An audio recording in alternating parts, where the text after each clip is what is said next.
Hello friends, my Pacific wall में आप सभी का स्वागत है। फ्रेंड्स, आज की वीडियो में मैं आपको गुगा जी महाराज की कथा सुनाऊंगी। गुगा पूजा के लिए हमें क्या क्या सामग्री चाहिए और गुगा की पूजा कैसे की जाएगी, इसका वीडियो पहले चैनल पर आ चुका है, आप देख सकते हैं। ऐसी पौराणिक मान्यता है कि गुगा देवता की पूजा करने से सांपों से रक्षा होती है। गुगा जी महाराज को सांपों का देवता माना जाता है और हमारे यहाँ पर रक्षाबंधन पर जो राखी बांधी जाती हैं, यानी बहनें जो राखी बांध कर जाती हैं भाइयों को, वो गुगा वाले दिन खोली जाती हैं और गुगा की जब हम पूजा करते हैं तो वहां पर चढ़ाई जाती हैं। गुगा नवमी की बहुत ही प्रचलित कथा है जो मैं आपको सुनाऊंगी, तो चलिए कथा शुरू करते हैं।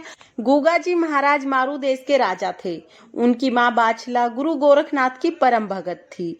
एक बार गुरु गोरखनाथ बाछला के राज्य में आए।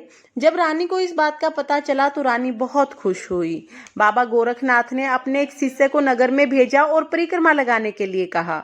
गुरु का आदेश पाकर शिष्य नगर में भ्रमण के लिए निकल पड़ा और भिक्षा मांगने लगा। भिक्षा मांगते हुए वह राजमहल में पहुंचा।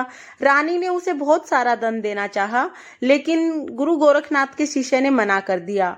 शिष्य ने कहा कि मुझे सिर्फ थोड़ा सा अनाज दे दो। रानी ने अहंकारवश कहा कि हमारे यहाँ पर तो बहुत सारा अनाज है, हमारे यहाँ पर भंडार भरे हुए हैं, तुम किस पात्र में अनाज ले जाना चाहोगे। शिष्य ने अपना भिक्षा पात्र आगे बढ़ा दिया। देखते ही देखते महल का सारा अनाज उसके भिक्षा पात्र में आ गया। उसके बाद रानी ने जो राज्य में अन्य गोदाम थे उनका भी अनाज मंगवा लिया, लेकिन सारा अनाज पात्र में समा गया और पात्र अभी भी खाली था। रानी ने शिष्य के पैर पकड़ लिए और माफी मांगी। साथ ही रानी ने शिष्य को बताया कि वह बहुत परेशान है क्योंकि उसकी कोई संतान नहीं है। तब शिष्य ने कहा कि आप मेरे जो गुरु हैं गोरखनाथ जी, उनसे मिलें, उनकी कृपा से आपकी समस्या का समाधान होगा। अगले दिन रानी गुरु के आश्रम में जाने के लिए तैयार होने लगी। तब उनकी बहन आ गई तो रानी ने सारी बात अपनी बहन को बताई कि मैं गुरु गोरखनाथ जी के दर्शन करने जाऊंगी और उनका आशीर्वाद प्राप्त करूंगी। बहन बहुत ही चालाक थी, बिना रानी को बताए वह पहले ही गुरु गोरखनाथ जी के पास चली गई और आशीर्वाद के रूप में 2 फल वहां से लेकर आ जाती है। गुरु गोरखनाथ जी को सब कुछ पहले से ही पता होता है। उन्होंने रानी को भी प्रसाद के रूप में फल दे दिए और साथ ही ये आशीर्वाद दिया कि उनके पुत्र की ख्याति चारों तरफ फैलेगी, उन्हें एक बहुत ही तेजस्वी और वीर पुत्र की प्राप्ति होगी। उनके पुत्र की गाथा लोग सदियों सदियों तक गाएंगे।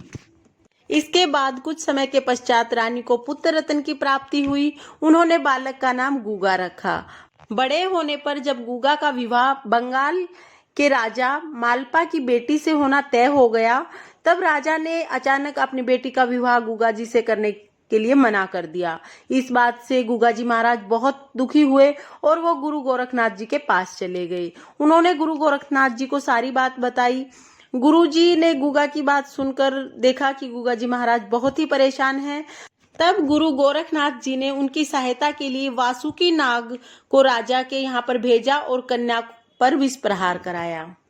कहते हैं कि राजा ने देश विदेश से बहुत बड़े बड़े वैद्य बुलाए, लेकिन कोई भी उस विष के प्रभाव को कम नहीं कर पाया। तभी भेष बदलकर वासुकी नाग ने राजा को कहा कि यदि गुगा मंत्र का जाप किया जाए तो विष का प्रभाव कम हो जाएगा। राजा ने ऐसा ही किया और देखते ही देखते विष का प्रभाव खत्म हो गया और उनकी पुत्री बिल्कुल ठीक हो गई। उसके बाद राजा ने अपनी पुत्री का विवाह गुगा से करा दिया। फ्रेंड्स, इसके बाद गुगा जी महाराज को सांपों का देवता माना गया। कहते हैं कि गुगा जी महाराज की पूजा करने से सांप परेशान नहीं करते हैं और भादों के महीने में सांपों की विशेष पूजा की जाती है।